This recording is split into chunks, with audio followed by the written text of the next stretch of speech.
আমরা কিন্তু উপভোগ করছি যে বরকল বড়মা সিনিয়র বনাম জুনিয়রদের মধ্যে একটি প্রীতি ফুটবল ম্যাচ। বাহ, চমৎকার চমৎকার আক্রমণ। সাইম বল কিন্তু সামান্য বা ক্রসবারের উপর দিয়ে মাঠের বাইরে। গোলকিক সিনিয়র ফুটবল দলের অনুকূলে।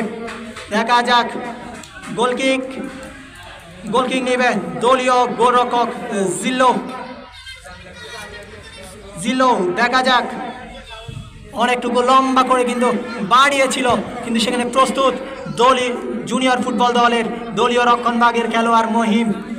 বাড়িয়েছিলেন কিন্তু বাদশা থেকে শাহেদ, রিপন বাড়ালেন টিপুর উদ্দেশ্যে, কিন্তু সেখানে তাকে কড়া মার্কিংয়ে রেখেছেন সেই জুনিয়র ফুটবল দলের দুইজন রক্ষণভাগের খেলোয়াড়।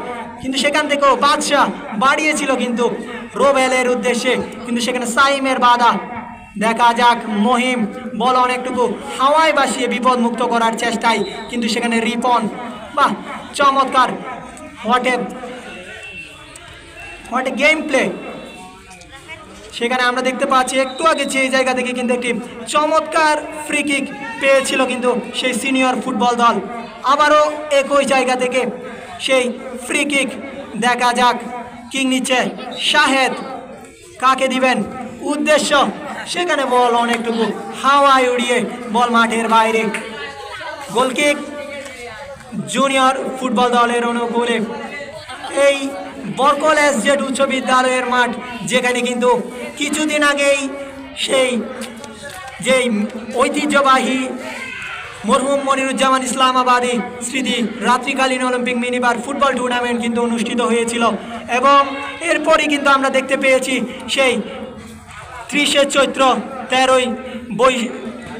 30শে চৈত্র কিন্তু আমরা দেখতে পেয়েছি এই মাঠে কিন্তু সেই মরহুম মনিরুজ্জামান ইসলামাবাদী স্মৃতি বিশ্বপুকুরের সেই বলি খেলা।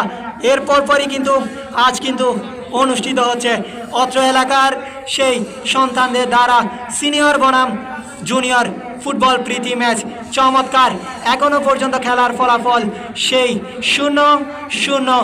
সেই শেয়ানে লড়াই কিন্তু এখনো পর্যন্ত চলমান রয়েছে। কিছুক্ষণ লাল বাহিনী তো কিছুক্ষণ সাদা বাহিনী, একের পর এক আক্রমণ, একের পর এক পাল্টা আক্রমণ তারা কিন্তু সানিয়েই যাচ্ছে, কিন্তু এখনো পর্যন্ত যেই গোল নামক অধরা, সেই অধরাকে কোনো দলই নিজের করে নিতে পারেনি, যার কারণে খেলার ফলাফল সেই সিনিয়র ফুটবল দল 0, তার সাথে জুনিয়র ফুটবল দল 0।